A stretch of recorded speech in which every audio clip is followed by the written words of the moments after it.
तत्पुरुषाय विद्महे वक्रतुण्डाय धीमहि तन्नो दन्तिः प्रचोदयात्। ॐ साईश्वराय विद्महे सत्यदेवाय धीमहि तन्नः सर्वः प्रचोदयात्। ॐ जयन्ती मङ्गलकाली भद्रकाली कपालिनी दुर्गा क्षमा शिवदात्री स्वाहा स्वादा नमोऽस्तुते। ॐ शान्ति शान्ति शान्तिः। Sairam Lin, Sairam from Malaysia, Sairam. Sairam Sharma, Sairam from New Zealand. Thank you, Bhagavan. We give you our most loving pranams at thy divine lotus feet. Please help us give a good talk, and greetings to all our much loved listeners wherever you may be. Loving Sairam. Today's topic is I come to you in your dreams. This Swami said to me in my first interview on September the 16th, 1995. It was one of the first things he said to me, and I looked at him. I wasn't expecting this because I had been having dreams of him, but I thought they were just wishful thinking. I didn't know that he was capable of being able to will himself to come in my dreams, or anyone's dreams for that matter. Understand, I was still quite new to Swami, and I'd had no idea of his powers. So he said, I come to you in your dreams. You think it is your imagination. And then he paused and put up both of his hands with palms facing me, and he said, but it's me. It's me. And I thought of like a little boy jumping out from behind a door to surprise me. He was so boy-like, like a boy. It's me, it's me. He said, I came to you 2 nights ago, but you do not remember. I am always with you. I am above you. I am beside you, behind you. I am all around you. So I was really quite surprised to hear this, because he knew, obviously, Swami knew everything, that I had been thinking this is just my imagination. I didn't know that only Swami could will it, that he had come in your dream, that you cannot will it. You cannot go to sleep going, oh, I'm going to have a dream of Swami, I'm going to have a dream of Swami. No, he is the one who wills it. And Madhavedi spoke to me very intensely after this interview. She said, Lynn, Swami was really reminding you you are not paying attention, because when he comes to you in a dream, he is coming to give you some spiritual instruction, or he is coming to give you some command, or some kind of realization that you cannot achieve while you are in this awake state of mind. The dream world is very fluid. You are in your astral form. It is very easy for Swami to connect. And she said, you must now write down all of your dreams that you have of Swami. As soon as you wake up, keep a little notebook by the bed, or even if you're having a nap in the afternoon, still keep that book beside you.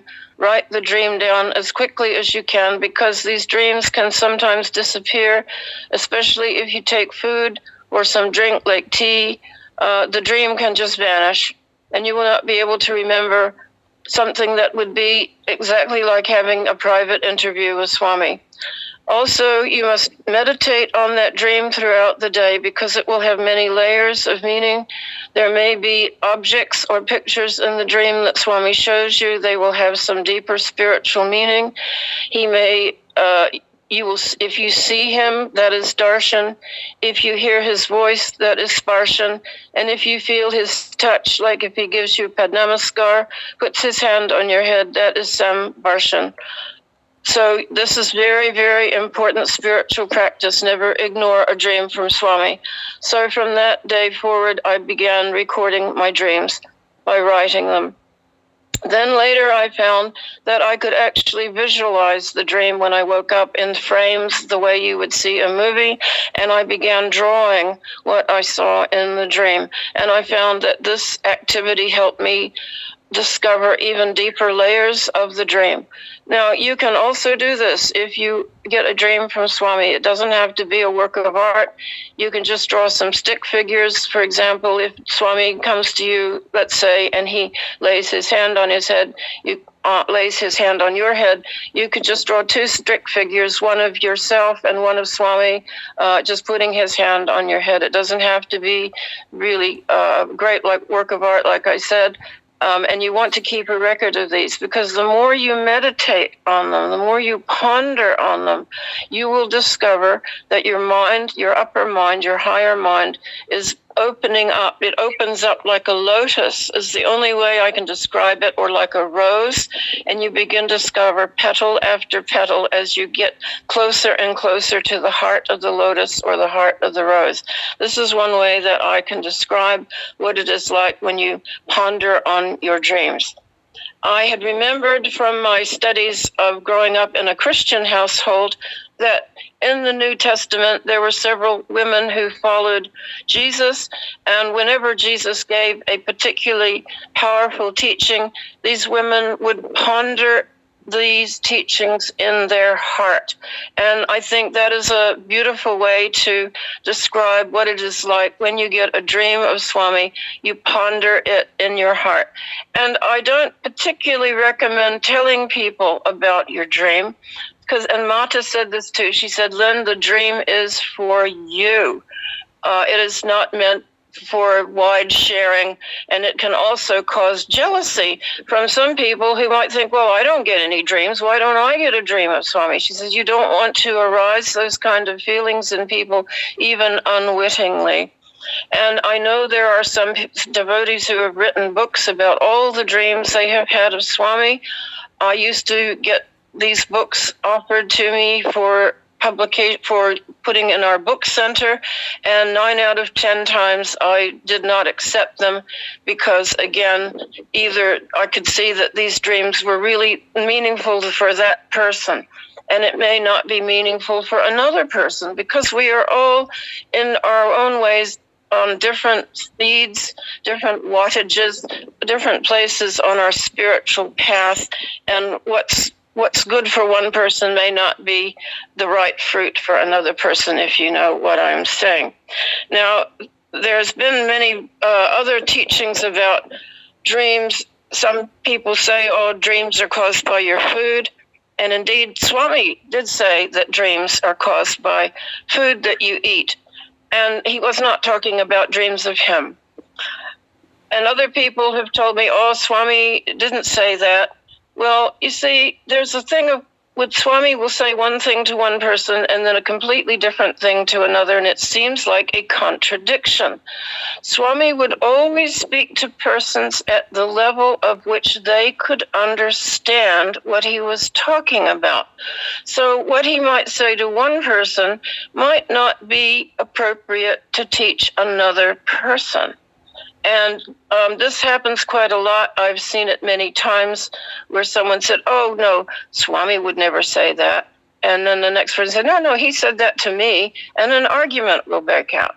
This is not a good thing. We don't want to argue, Swami said this, or he had a dream and told me this, but you can't do that. It doesn't apply to me, blah, blah, blah.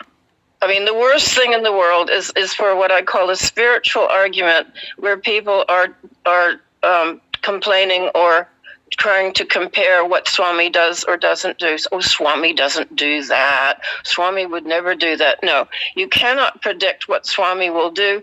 He is a divine being, and I have seen several incidents in the ashram. For example, in one of our interviews, Swami gifted one of the doctors, lady doctors there, one of his dhotis. And she thought it was a sari.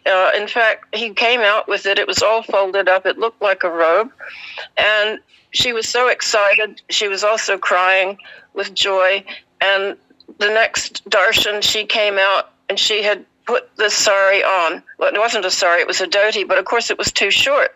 And she was wrapped up and it was just too tight on her. And some of the ashram ladies came running saying, Madam, what are you doing? You cannot go into darshan area looking like this. What is this? And the doctor said, Swami gave me this. And the lady said, what? Swami has given you one of his dhotis. Swami never gives his dhotis to ladies. And the doctor said, well, he gave one to me. And they said, madam, take it off, go back to your room, put on a proper sari. You can keep the dhoti in your prayer room. So you see, even in the ashram, we had people saying, Swami doesn't do that. Swami wouldn't say that. But indeed, Swami can say and do whatever he wants. He is God. He is omniscient, all-knowing. He is all-powerful. He is all knowledge. I hope you have enjoyed this short talk about dreams. And I got a little off schedule there with talking about Swami does this and doesn't do that. But I hope that it all comes together in the end as a useful story for our listeners, whom I would love to say, loving Sai Ram from Sharma and I. Om Shri Sai Ram. Om Shri Sai Ram. Tasmat karunya bhavena raksha raksha Saishwara. Hari Om Tat Sat Shri Saishwara Arpanamastu. Om Shanti Shanti Shanti.